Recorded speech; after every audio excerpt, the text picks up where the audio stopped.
Good evening, everyone. Thanks so much for coming out to this beautiful setting in Greensboro to spend one of the few gorgeous summer evenings of Vermont in a dark room, listening to me talk about super uplifting topics like Russia, the FBI, nuclear war, and maybe something really fun like 9/11. I'm excited to be here. I was really pleased to be asked by Maureen to be part of this inaugural author series at the Highland Center.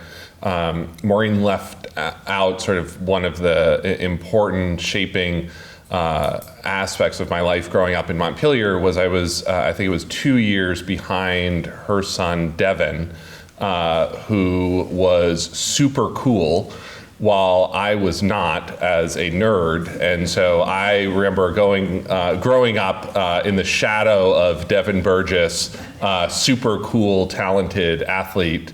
And so when Maureen was like, "You might remember me," I was like, "Well, I definitely remember Devin." Maureen asked me here tonight, as she read off that embarrassingly long list of resumes, we were sort of talking about different books that I've done and sort of what would be the right topic. And we sort of loosely settled on The Threat Matrix, which is the biography of Robert Mueller and his time as FBI director that I actually wrote in 2011, that was timed to when he was originally supposed to wrap up his 10-year term as FBI director. So I'm going to spend most of my time tonight talking about that, but did want to talk a little bit at the end about my new book, The Only Plane in the Sky, which will come out September 10th, which is an oral history of the American experience on 9/11, that I've spent the last 3 years writing, that pulls together the views of 480 Americans from all across the country that day, and sort of follows the day chronologically through as it unfolds. This is not really on people's radars, but this fall actually ends up being a semi-meaningful anniversary of 9/11. That this fall is the first college class starting born after 9/11. This is the first year that recruits born after 9/11 are eligible to join the New York Fire Department. And we're just beginning to see the first soldiers, sailors, airmen, and Marines born after 9/11 deployed out to Iraq and Afghanistan, the two wars, of course, that were spawned by that day. So the book is an attempt to try to capture the emotion and the experience of that day as America lived it for a new generation as 9/11 shifts really in the American mind from memory to history. I do want to sort of talk a little bit about that at the end. But we'll start with something much more uplifting, as I was saying, talking about the FBI, Robert Mueller, Russia, and Donald Trump.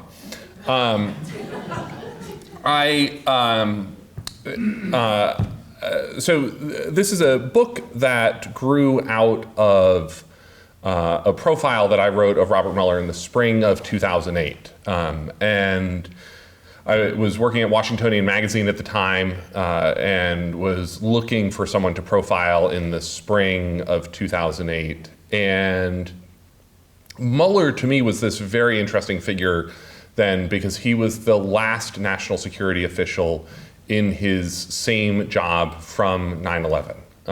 And we knew, of course, that was an election year, didn't yet know who the president would be or even who the candidate was. This was the spring, so Hillary and Barack were still sort of fighting out the Democratic nomination. But we knew that because of the 10-year term, Robert Mueller would be effectively one of the only, if not the only, national security leader to carry over to the next administration. And so in the spring of 2008, I was actually just finishing a piece on Thomas Friedman, whose book, The World is Flat, had come out the year before, was just wrapping up about a year on the New York Times bestseller list, sort of this defining tome about the age of globalization.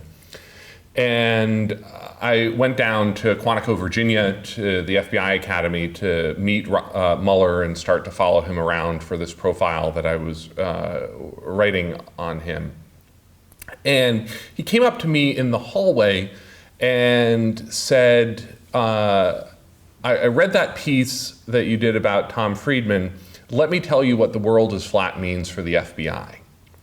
And began to talk about how the FBI had been reshaped by globalization. And that sort of most people don't really understand this, but there's actually this very tightly connected thread of the rise and spread of technology and the growth and the rise of the FBI, that it was the invention of the motor car that made a sheriff's posse ineffective as law enforcement, that it was really the arrival of the automobile that gave rise for the first time for the need for a national police force, a national law enforcement agency like the FBI. And that it was, that gangster era in the 20s and 30s where you had sort of this incredible technological leap where someone could rob a bank in Indiana in the morning, rob another bank in Illinois in the afternoon, and spend the night in Michigan. And that this was, travel the likes of which we had never seen in human history before. And this was one of the driving aspects of the professionalization of this relatively backwater agency that a young man named J. Edgar Hoover had taken over and had begun to try to build up. And that this was in many ways the arrival of this technology, forecast then ahead a couple of decades to commercial air transportation, and the first ability of criminals to actually flee the country and to go overseas was a big part in what pushed the FBI overseas. And of course, by the time Mueller steps in to the Bureau, he is beginning to see threats coming from overseas into the United States. And at that point, early in his tenure, it was, of course, terrorism. By the end of his tenure, it was cybersecurity. And you began to have technology driving for the first time the ability of people to commit crimes against Americans without ever setting foot in America, which was sort of its own revolution in criminality that forced the FBI to really rethink the way that it handles international engagement, works cases overseas. Most people don't realize actually the FBI is now today effectively the world's most global police force. It has agents stationed in about 70 countries overseas. And that sort of conversation with Mueller on day one got me very interested in him, and then this larger story of the international transformation of the Bureau, which becomes the sort of thread and the core of this book. And when the last chapter in the book ends up looking ahead, again, this was 2008 to 2010, cyber was just beginning to arrive as a threat that people were talking about, and the FBI was beginning to look down the road past terrorism as a threat, past international terrorism specifically. and think about what the next big threat was. And what they were worried about back then was Russian organized crime.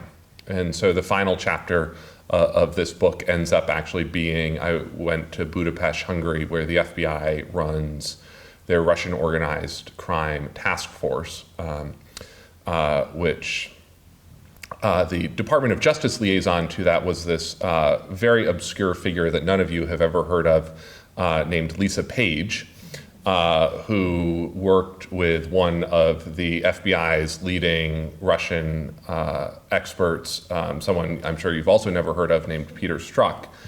And this was sort of this new team in the Bureau that was sort of inventing a way to go after Russia for the first time, and to sort of think about what cybercrime and Russian organized crime could do in targeting the United States. And one of the trends that I've spent most of the last decade writing about since this book came out was the way that Russian organized crime and Russian intelligence actually wove themselves together. When I was writing about this book, the idea of Russian intelligence was one threat and Russian organized crime was a different threat, and they're now effectively blended together and almost entirely inseparable. I wrote a magazine article a couple of years ago for Wired about one of the biggest cyber schemes that has ever targeted the U.S.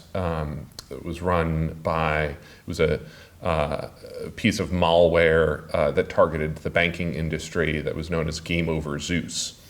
And it was, the FBI eventually found the person behind it. It was this Russian hacker named Yevgeny Bogachev. And to give you sort of some sense of the scale of that as a problem, the FBI stopped counting at 100 million US dollars stolen and 100 million euros stolen. So they know that Bogachev got somewhere north of that total, but they gave up counting at $100 million and 100 million euros. And when they were chasing Bogachev in the spring of 2014, this was when Russia was invading Crimea, invading Ukraine. And they began to notice that the cyber botnet network that he had built using the Game Over Zeus malware, which controlled hundreds of thousands of computers around the world, he was actually turning parts of the network to go after Ukrainian government and intelligence computers and Georgian, Republic of Georgia intelligence and military networks, and Turkish military and intelligence networks. And they were sort of watching this and trying to figure this out. It was this amazing cyber squad in Pittsburgh, which is actually where the FBI has its most talented cyber agents, aligned with the Carnegie Mellon in Pittsburgh.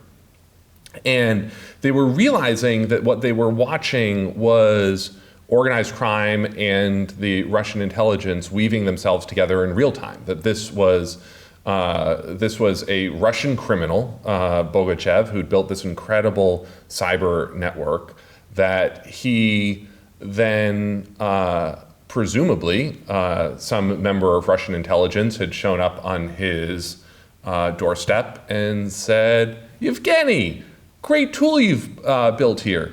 We'd really like to use part of it if you don't mind, and as long as you help us out, we're happy to let you keep robbing US banks." And that this ended up being this very successful intelligence gathering tool for them on the one hand, even as it became this incredibly lucrative banking theft for Bogachev. So this then, of course, explodes onto the national scene in the summer and fall of 2016. May 2017, Robert Mueller becomes the special counsel. And suddenly, a lot of people who were not interested in this book 10 years ago when it came out are very interested in this much less obscure Robert Mueller figure.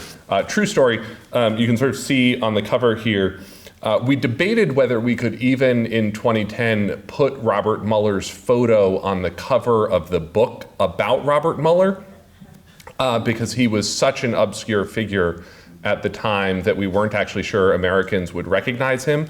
So the only way that we were able to do it was to put him with George Tenet, Barack Obama, Osama bin Laden, and Dick Cheney, figuring that most people would recognize all the other faces and sort of look past the one guy in the middle they didn't recognize. So who is Robert Mueller? So I think part of what makes this these last 2 years such a fascinating story to have sort of lived through and watched is the almost Shakespearean nature of Robert Mueller and Donald Trump pitted effectively against one another. Two men born just 2 years apart, both grew up in wealthy families in the Northeast, went to expensive private schools, were star prep school and college athletes, both Ivy educated, graduated 2 years apart in the 1960s, and on both of them raised by incredibly forceful forceful fathers, sort of households with a father figure that was, sort of all encompassing in the house. And where their paths diverge, of course, is Vietnam. Robert Mueller graduates from Princeton spring 1966, and he is inspired by his college classmate, the captain of the Princeton lacrosse team, a student named David Hackett, who was a year older than Mueller and had joined the Marines and gone to Vietnam out of college. Mueller follows Hackett into the Marines. This, of course, was the spring of '66, so before the draft lottery started, and if you were a wealthy white man coming out of an Ivy school, you didn't have to go to Vietnam at that point. And in fact, Mueller not only volunteers, but is actually found medically unfit to serve at first because of the knee injuries that he suffered playing lacrosse and hockey. And so he actually spends a year doing rehab to get his knees into such shape that he can go into Marine boot camp. Goes into the Marines in the summer of '67, and then spends the better part of a year in training. And it turns out that Robert Mueller is not just a good Marine, he actually turns out to be one of the best Marines in the country. He comes out of officer candidate school and is one of the only Marines in the country sent on to Army Ranger School. He succeeds at Army Ranger School, one of the toughest survival schools that the US military has, and is then sent from there on to Army Jump School, where he becomes one of the only Marines in the country to be trained as a paratrooper.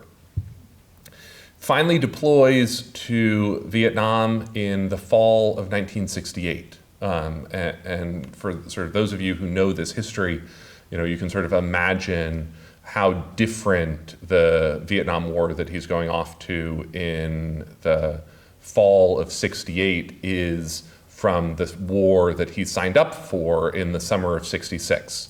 Over the course of '68, you've had the Tet Offensive, you've had Bobby Kennedy shot, you've had Martin Luther King shot, you've had the Chicago riots at the DNC, and Muller arrives in Quang Tri Province in November 1968 into what is by most accounts and most measures the fiercest fighting that the U.S. faced in almost all of Vietnam. The Marine maneuver battalions that he was assigned to, he ended up in 2nd Battalion, 4th Marine Regiment, right along the DMZ. So he was fighting North Vietnamese Army, regular Army troops, not sort of small, guerrilla battles against the Viet Cong. He's fighting 100, 200 person units. And in the fall of 1968, there are 500,000 Americans in Vietnam. Just 25,000 of those are in the Marine maneuver battalions. But those 25,000 account for fully 80% of all of the casualties that the U.S. faced during that period. So this is, brutal, sustained jungle combat in a way that was actually very atypical for most of Vietnam.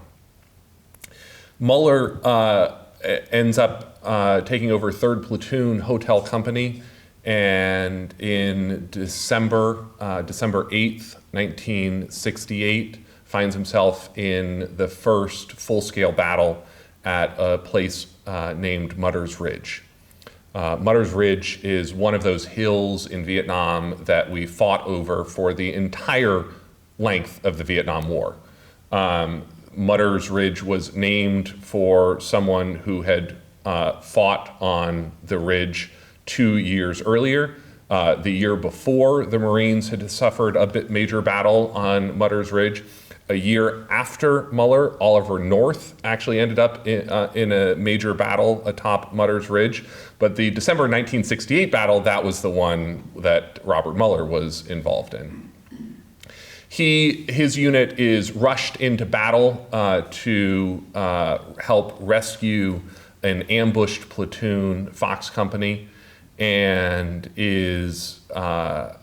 he gets his platoon to the top of Mutters Ridge, and they face ultimately close to 200 North Vietnamese troops in a day-long battle that lasted more than 8 hours.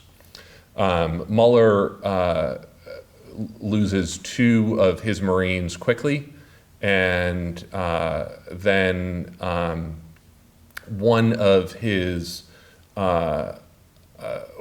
teams of men actually is caught off the ridge and shot down, and Muller himself, along with another Marine, actually goes down and rescues the mortally wounded Marine and brings him back to the U.S. lines. That at least was the version of the story that won him the Bronze Star with Valor that day, was him rescuing the one wounded Marine. When I was reporting this out last year, I actually found the second wounded Marine that he had rescued that day, a guy named Willie Sparks, who lives in Texas, and was with his mortally wounded comrade on the side of Mutters Ridge, and remembers distinctly Muller shouting, "Anyone alive down there?" And he says, he shouted back, and Muller says, "Hold on, we're going to come down and get you." And so actually the true story is that Muller rescued 2 wounded Marines that day and brought them back to U.S. lines.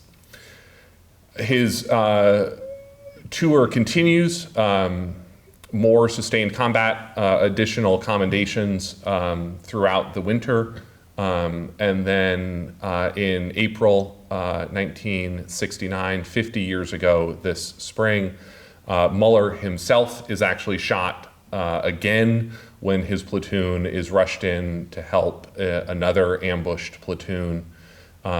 He's shot by an AK-47 through the leg, airlifted out of the jungle in Vietnam, and spends the rest of his tour in Vietnam working as a staff officer.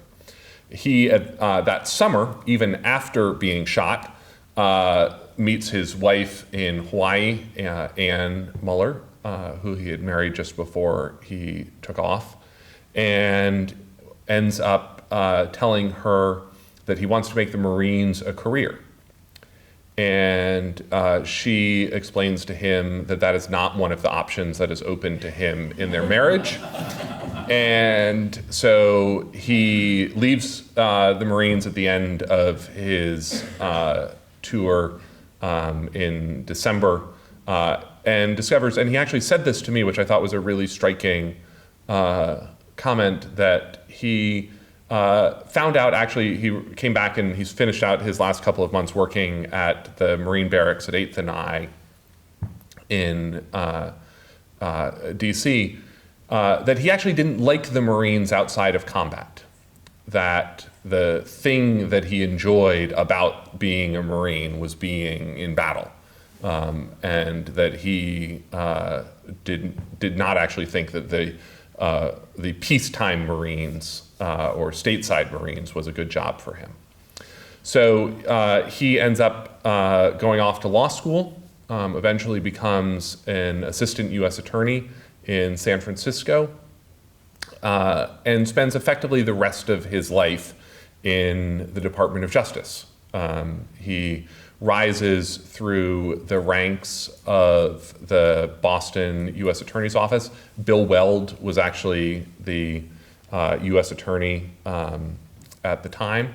And Bill Weld told me this funny story about recruiting Muller, who had been in San Francisco as an assistant U.S. attorney. Bill Weld was advertising for the head of the criminal division in the U.S. Attorney's Office in Boston. I think this was 1981. And Bob Mueller is the only person in the entire country who applies for the job.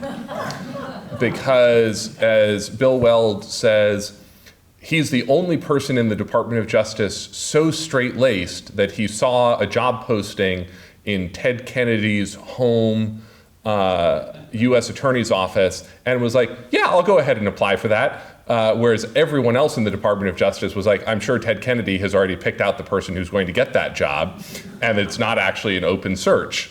And so he ends up in Boston, rises through the ranks there to become acting U.S. attorney when Bill Weld leaves, comes down to Washington with the Reagan administration, and then eventually with the George H.W. Bush administration, becomes the Assistant Attorney General for the Criminal Division, where he oversees the prosecution of the bombing of Pan Am 103 and the trial of Manuel Noriega.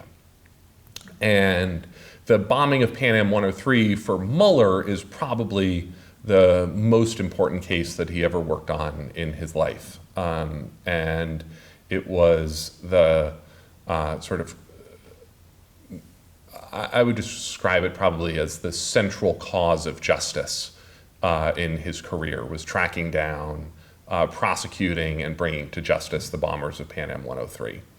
And he will talk about how being in the evidence warehouse in Lockerbie, Scotland,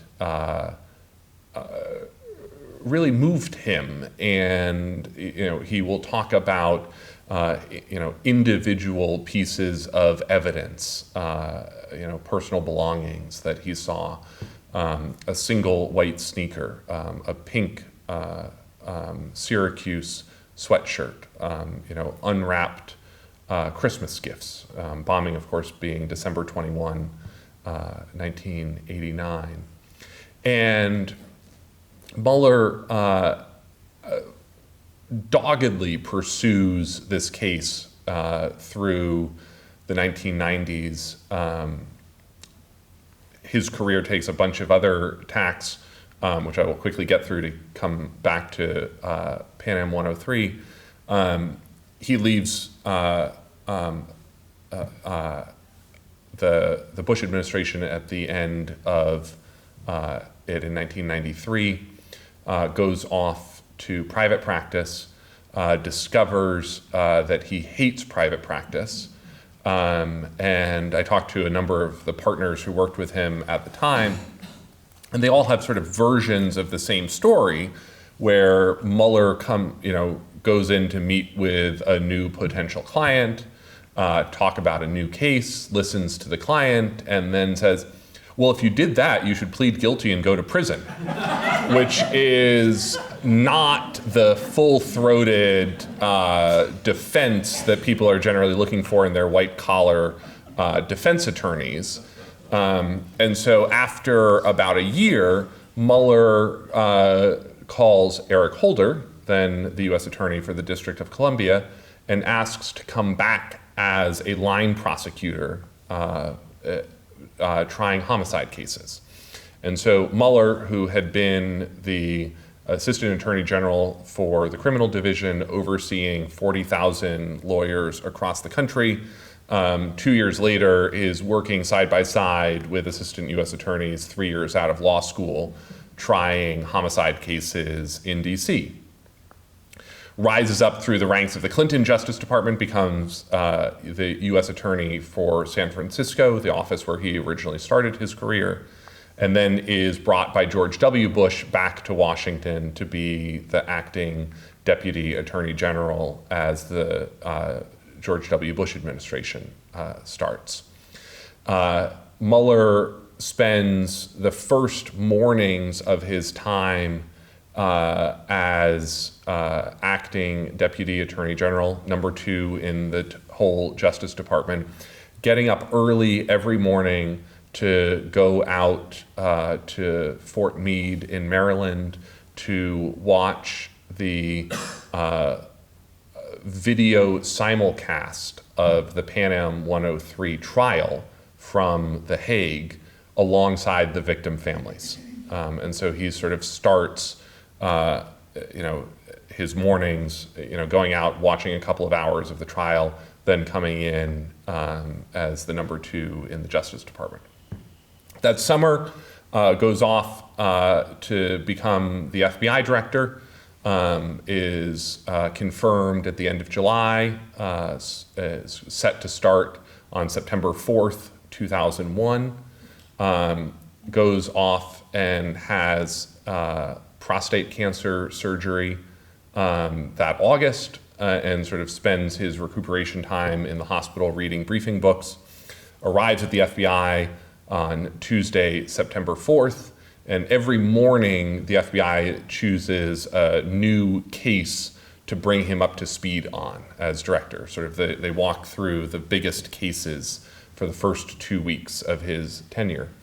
Morning of Tuesday, September the 11th, 8 a.m., Bob Mueller sits down for his first briefing on Al-Qaeda and the bombing of the USS Cole. 8:45, aide interrupts. And to tell you, and I think that this is sort of fascinating, and this ends up being one of the themes of my book on 9/11, the most amazing moment of 9/11 to me, looking back on it, is the time between 8:46 and 9:03, the first plane and the second plane. And just, you can sort of see all of America's innocence in that brief time span, where we sort of all see that first plane hit, Mueller sitting there in a briefing on Al-Qaeda, looks out the window, blue sky, we all remember from that day, and says, how on earth could a plane have hit the World Trade Center on such a clear day? And they go back to their briefing. And that was sort of the way that Washington reacted across the city that day, that you sort of saw sort of all of these Washington figures sort of look at the news and be like, oh, that's really weird. And then they go back to their day. And that sort of no one's first instinct was, this is a terrorist attack. And you see that sort of ripple out in all sorts of ways. I mean, the people in the North Tower and the South Tower who stay at their desks and sort of watch this unfold out their windows, because they're like, oh, that's just super weird. Sort of this unimaginable reaction to us now, that I think is important to sort of go back and capture and remember sort of just how innocent America actually was at 8:46 a.m. on the morning of Tuesday, September the 11th. So Mueller, of course, by 9:03, realizes that this is a terror attack and finds sort of his job dramatically changed as the FBI director, and the mission of the FBI shifts in a heartbeat. And he ends up leading the Bureau through this wrenching transformation from a domestic law enforcement agency into an international intelligence agency. They end up deploying hundreds of agents to Iraq, hundreds of agents to Afghanistan. They capture, terror suspects around the world. One of the stories, actually, I end up telling in the threat matrix was sort of just how small the FBI squads chasing Al-Qaeda actually were, which is sort of, again, one of those things that is incredible to think back and look at. It was 2 squads, I-45, I-49 in New York, about 30 agents total. And that was the bulk of all of the resources that the US government had allocated towards fighting Al-Qaeda on September 10th. And one of those agents actually goes on to become Mueller's chief of staff, and then the deputy special counsel, Aaron Zebley, who you might, if you watched the hearing last month, Aaron was the other person at the table with Mueller for the second hearing.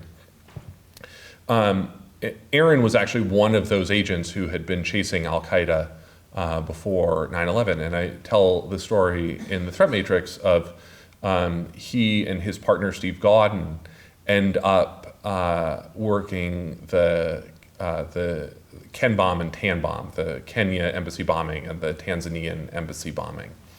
And they end up locating the Tanzanian bomb maker in South Africa.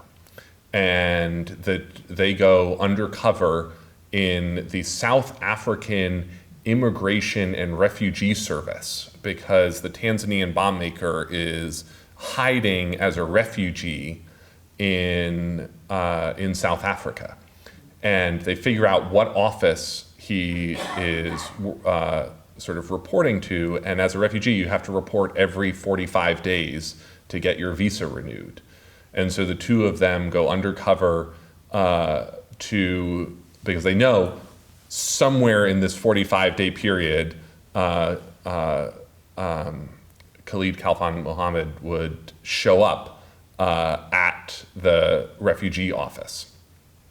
And the first morning that they show up there, it's just total chaos, to the point where there are sort of crowds of refugees trying to get in to get their passports stamped. The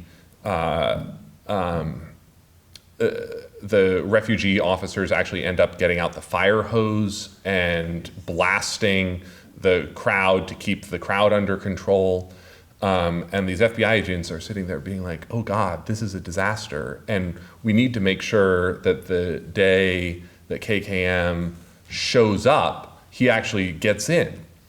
And so they revamp the entire refugee processing system for the South African Immigration and Refugee Asylum Office, to the point where Steve Gauden, remember, dressed in the sort of full colonel uniform of a refugee officer, ends up getting a performance award from the head of the Refugee Bureau for the vastly improved efficiency at this particular office. The head of the office being none the wiser that these are actually American FBI agents who are trying to capture a terrorist who's going to show up one of these days at this office. And they end up actually getting, they end up wrestling him to the ground on the day that he shows up inside the building, bring him back to the US to stand trial, and he's serving life in prison in Florence, Colorado at the Supermax prison. But it's sort of this incredible team of these agents who are doing this work on Al-Qaeda before, and then this becomes, the job of almost all of the FBI's resources post 9/11. And of course, Mueller leads the Bureau through this transformation. His term is set to end in 2011, and he is extended for 2 additional years by President Obama, the 5th president in a row to appoint Robert Mueller to a top office, and is confirmed by the US Senate 100-0 for his 2 additional years. And then comes out of retirement in private practice to become special counsel, and leads the investigation that we've all watched unfold over the last 2.5 years. I might stop there and take whatever questions you want. There are sort of 1,000 different directions that we can go from there, and happy to talk about the state of the investigation, sort of what Mueller actually found, sort of whatever direction you guys want to go with any of these questions. Yeah? Based on what you knew or came to know about Mueller and his personality, were you surprised at all by his demeanor and the way he responded to questions when he was during the hearings last month? No.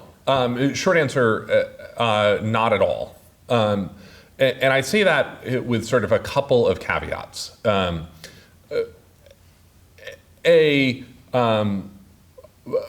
Bob Mueller is older than he was the last time he testified publicly 6 years ago. So that's just true. But I don't think what people interpreted as his halting manner, I don't think was primarily age. I think what you saw were a couple of different factors at play. The first is, so Mueller has testified on Capitol Hill 88 times before he showed up this summer. Almost potentially more than any other American in history, given sort of the length of his tenure and the jobs that he has had. He had never, in 88 times though, testified as a prosecutor, talking about a case that he prosecuted and an ongoing set of investigations. And I think for those of you who watched the hearing in the morning, when he was in the Judiciary Committee talking about the obstruction side of the case, what you saw was someone who was just really uncomfortable doing the thing that he was being asked to do. He was obviously, I think, much more comfortable in the afternoon when in some ways he was talking in the role that he was familiar, which is a national security official talking about a national security threat. The leader of an intelligence agency talking about a foreign adversary. And so I think that what you saw in the morning, and you saw some of it in the afternoon, but certainly in the morning, was him trying to say the shortest, most precise thing that he could say. And I think America could have used him being blunter. I think much of the country has sort of ended up being stymied by Robert Mueller's logic problem. I would tell you that the president was innocent of obstruction of justice if I believed he was innocent. I am not telling you he is innocent of being of obstructing justice, ergo.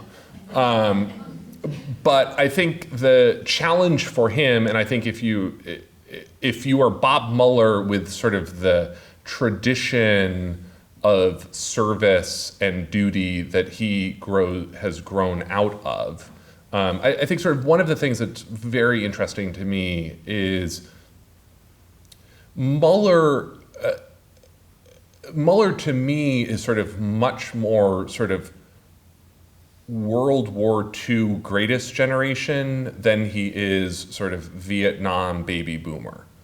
I think he's sort of much more George H.W. Bush than he is actually George W. Bush. Because he and George W. Bush are not actually that far apart in age, although we sort of think of them as like vastly different generations. And I think if you are Mueller, you are comfortable being measured on a time horizon that no one else in Washington is comfortable being measured on. That Mueller, is not worried about the 18 days in between Barr's letter and his report coming out. He's not worried about what his, legacy on, the nightly cable talk shows, of which I am a proud part of,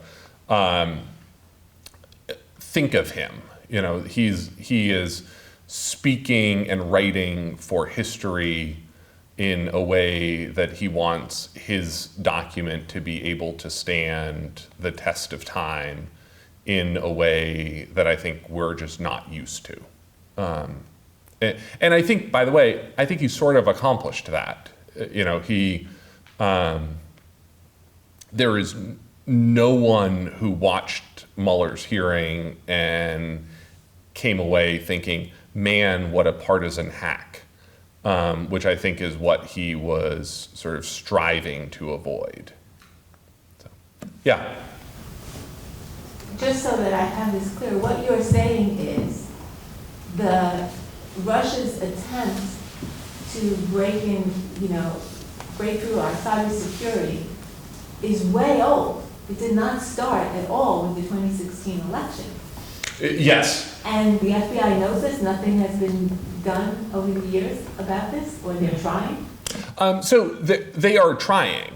And this is actually sort of, in some ways, the Russian attack in 2016 has some parallels to Al-Qaeda on 9/11, which, if you were paying attention, Al-Qaeda was coming after us, the movement that became Al-Qaeda, hit the World Trade Center in 93. Osama bin Laden declared war on the United States, years before. They had hit, the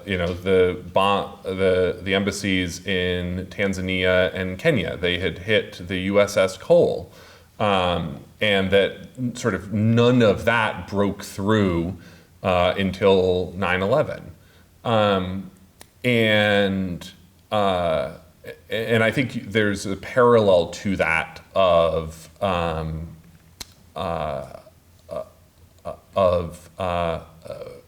the 2016 attack. When I was writing Threat Matrix, the one international figure on the FBI's 10 most wanted list, alongside Osama bin Laden, was a Russian organized crime kingpin named Simon Mogilevich, who the task force that I was following in Budapest, that was chasing Mogilevich, was one of their major tasks at that time. Mogilevich was sort of the first of the sort of big Russian Godfather type organized crime figures, and it actually ends up being sort of a shadow backdrop player in the Russian influence world around the Trump campaign in 2016 as well.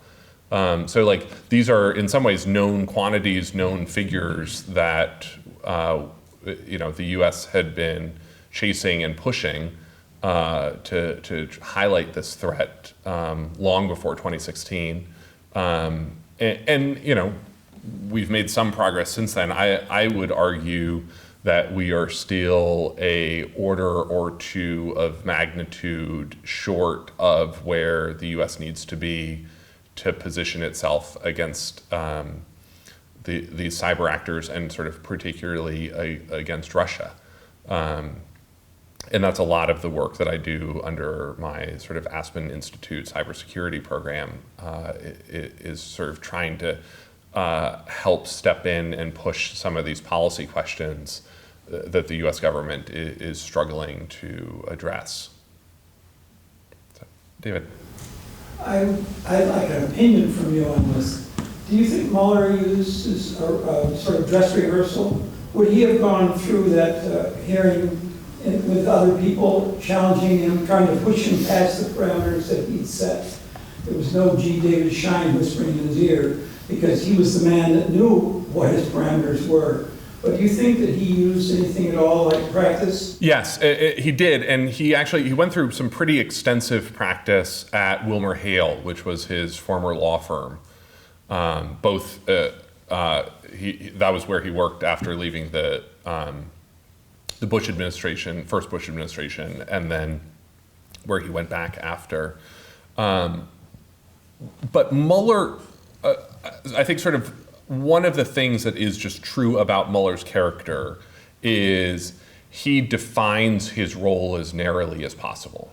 And that was true as FBI director, in that, he did not want to get into the middle of policy fights. His role was to, be the director of the FBI. It was not to be, the pundit on policy on Capitol Hill.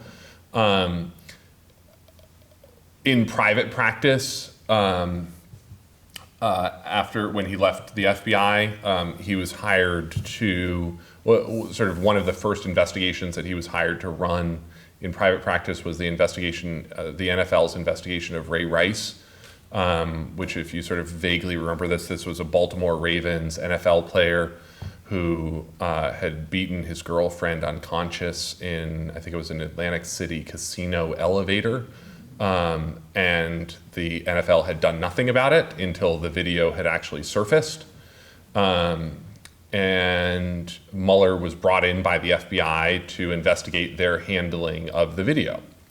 And Mueller and Aaron Zebley, his right hand at that point still, did this stunningly thorough investigation. Published, I think it was an 88-page report, what we at that point in 2013 called the Mueller Report, which will be forgotten forever as the Mueller Report.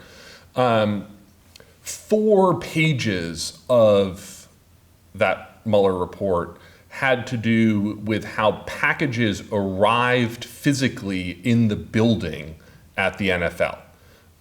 What door they came in, what shelf they were put on, who signed for them, how they were signed in and out, who had access to the room. Mueller's team tracked down and called every single incoming and outgoing telephone call during the, I think it was a 3 or 4 day period in question, and identified every single person who had been in and out of the NFL headquarters, the entire building during that time in question. The totality of their investigation, though, was focused on the NFL's handling of that videotape.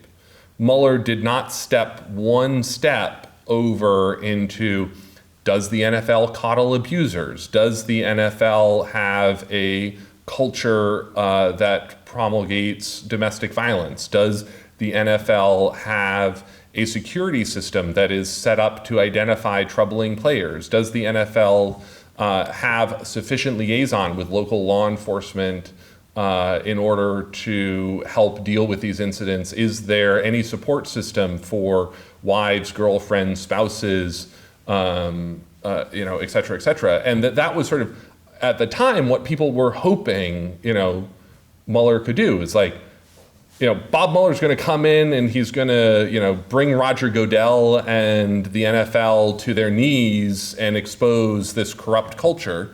And Bob Mueller looked at it and was like, I was hired to investigate the NFL's handling of the videotape, and here's how the package was technically handled. That sounds Yeah. familiar. It does. And that's exactly, and I think anyone who read that first report would have not been surprised for a second by the second report. So, yeah. So Trump is busy clearing out the upper echelons of the FBI. What is that doing to continued investigation of the Russia situation? Are they able to keep going as this happens? Yeah, so this is actually the column that I did this week for Wired. So tonight is the night that Dan Coates steps down as Director of National Intelligence, and Sue Gordon, the Principal Deputy DNI, the PD DNI, steps down tonight as well. And the vacuum atop the U.S. government right now is truly hard to capture. But let me try. So currently there, as of tomorrow, there is no Director of National Intelligence nor Deputy Director of National Intelligence. At DHS, there is no Secretary, Deputy Secretary, Chief of Staff, Chief Financial Officer, Undersecretary for Management, Undersecretary for Science and Technology, Undersecretary for Strategy, Policy, and Plans, Chief Privacy Officer, no Commissioner of Customs and Border Protection, no Director of ICE, no Director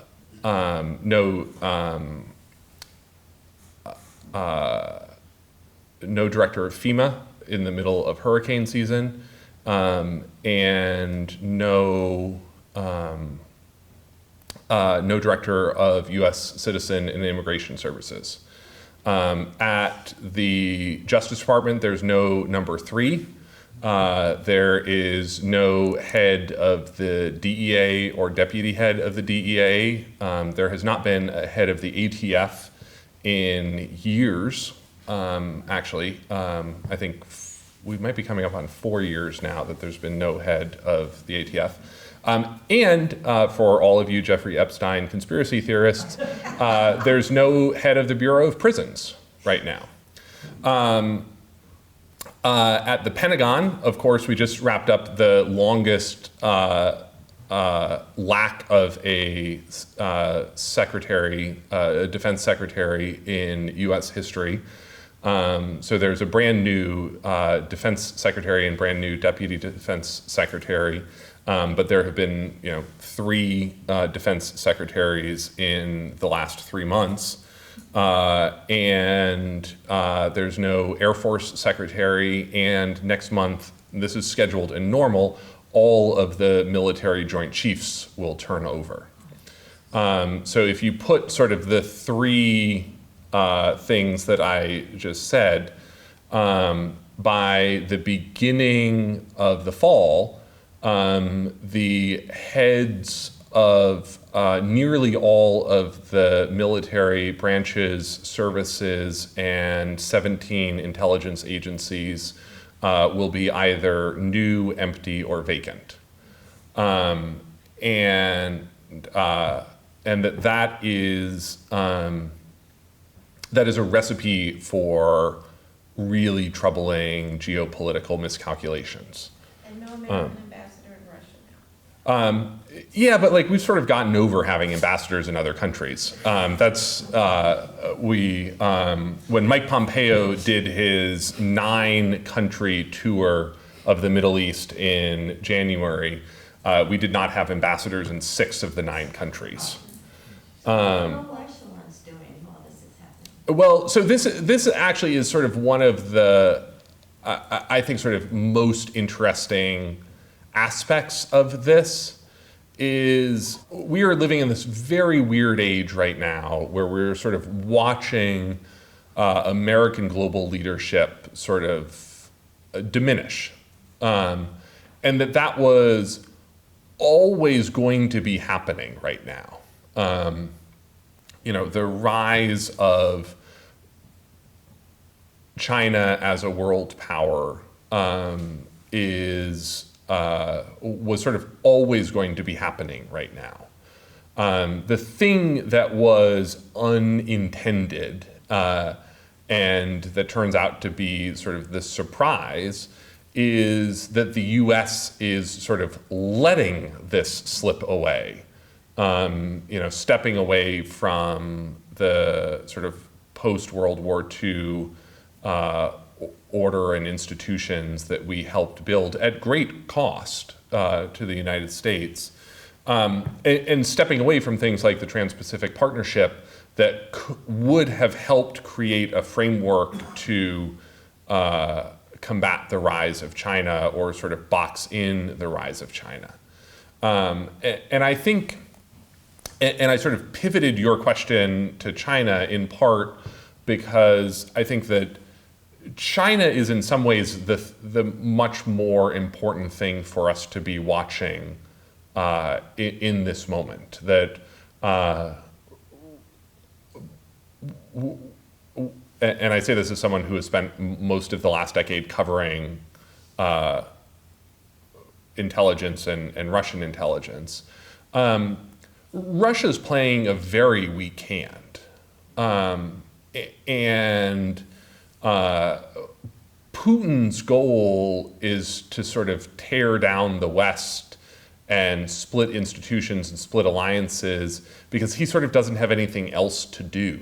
I mean, he doesn't have any other cards to play. And that's been true, remember, sort of for a while, that, at the peak of the Cold War, remember, the Soviet Union's GDP was never much more than about 50% of the United States. And ours was part of a much wider, sort of thriving Western economy where, the Soviet Union was the most powerful part of a very weak empire, where, most of those other countries allied with the Soviet Union were not contributing a lot to the global economy. That's not the case that China faces right now on its path towards becoming, the world's largest economy by every conceivable measure.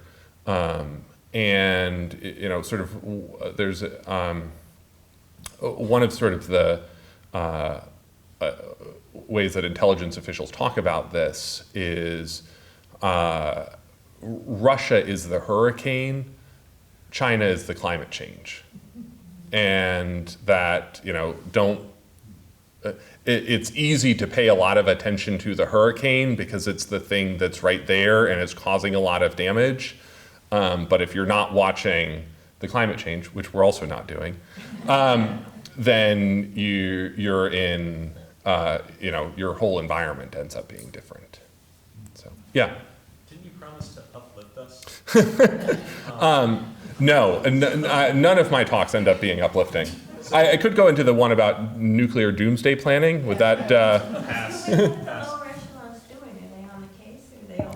Yes, and I think you're actually still seeing, I think, incredibly good cases come out of the Bureau on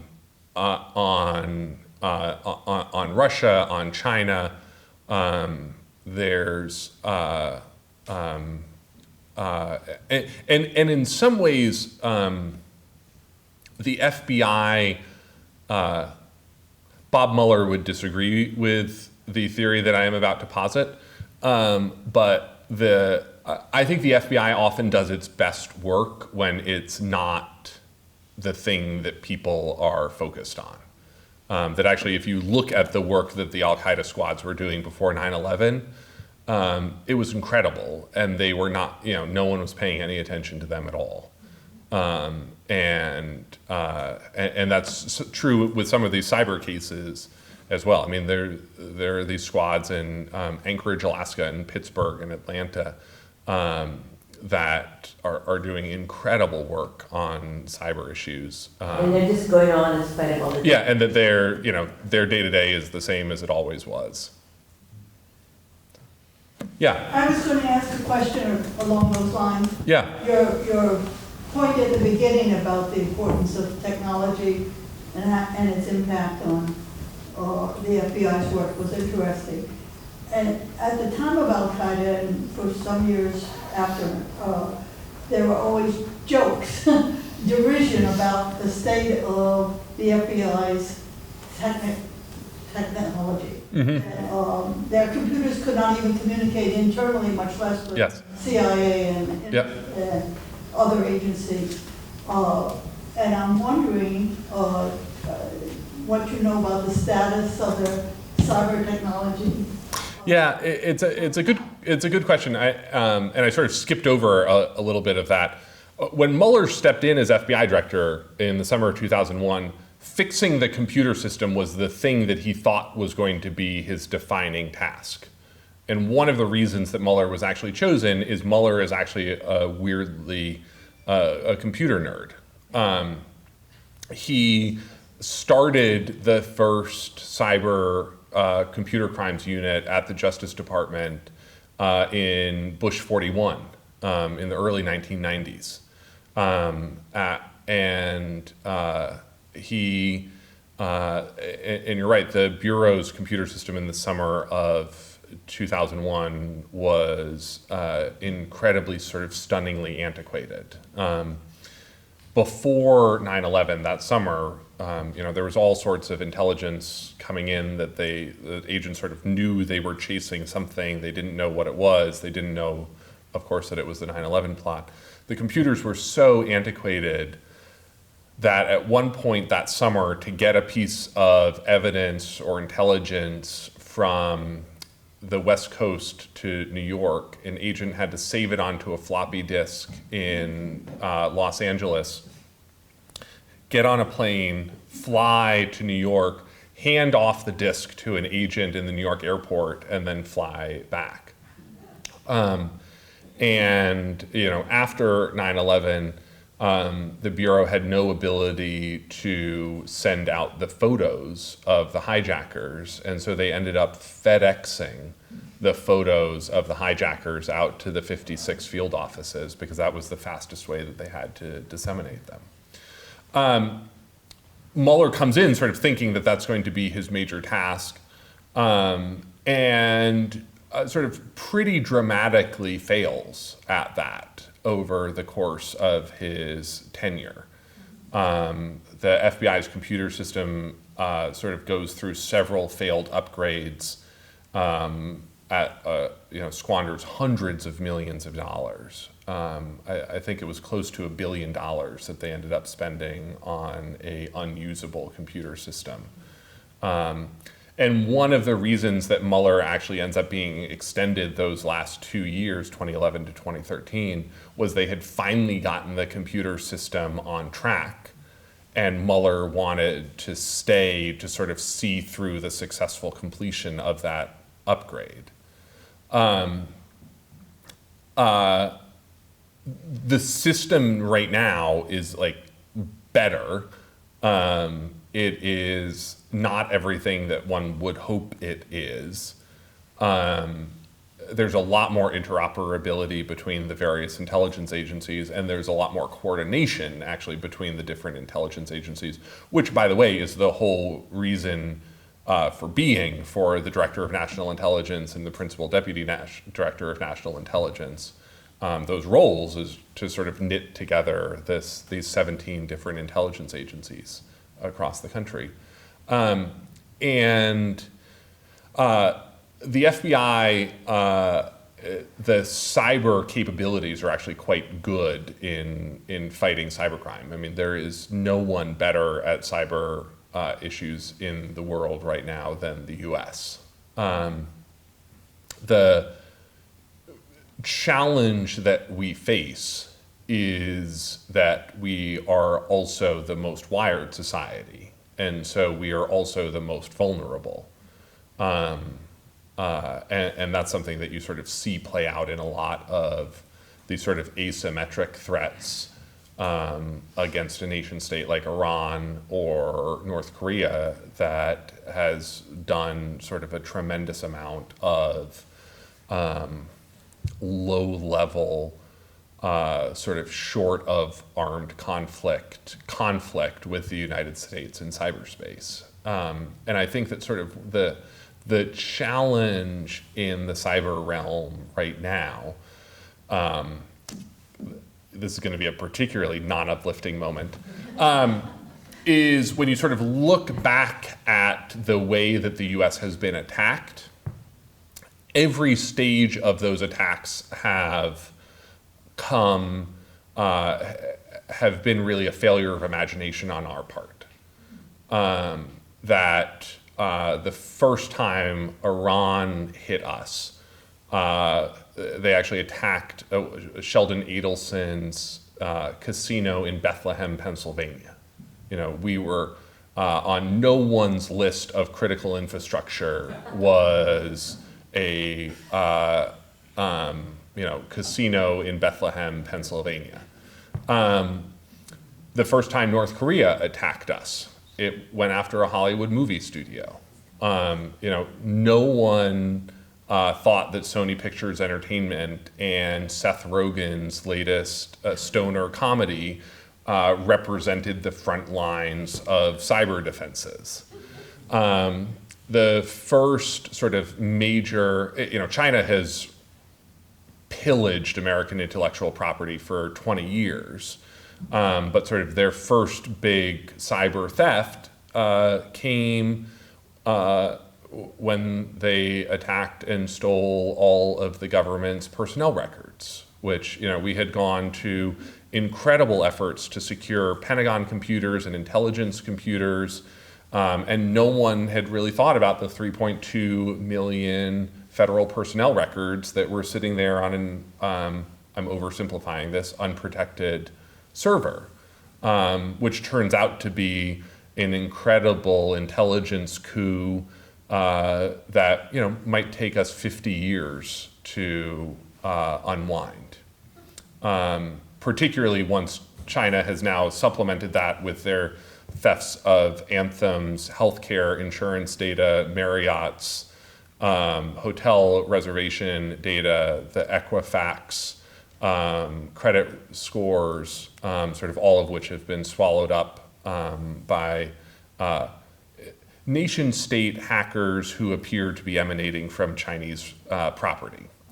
And then, of course, for all of the talk of critical infrastructure, in thinking about, electric grids, hospitals, water systems, no one thought that Russia's first attack on us was going to be our own confidence in ourselves and our confidence in our system of democracy, which was sort of wide open,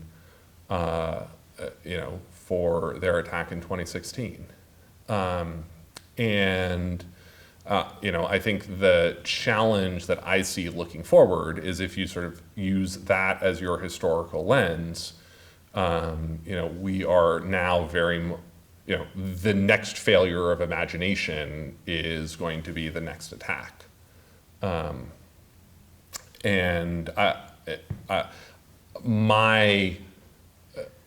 When I talk to people about sort of what is that next failure of imagination, what is the threat that you fear, we've lived through the era of data exfiltration, and what people worry about as that next failure of imagination is the era of data manipulation.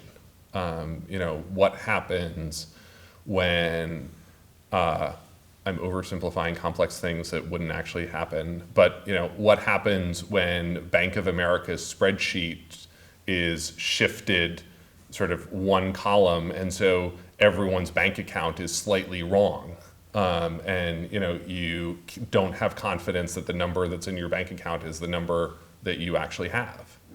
What happens at the end of a day on Wall Street when someone isn't actually sure that they bought the stock that they bought at the price that they thought that they bought it.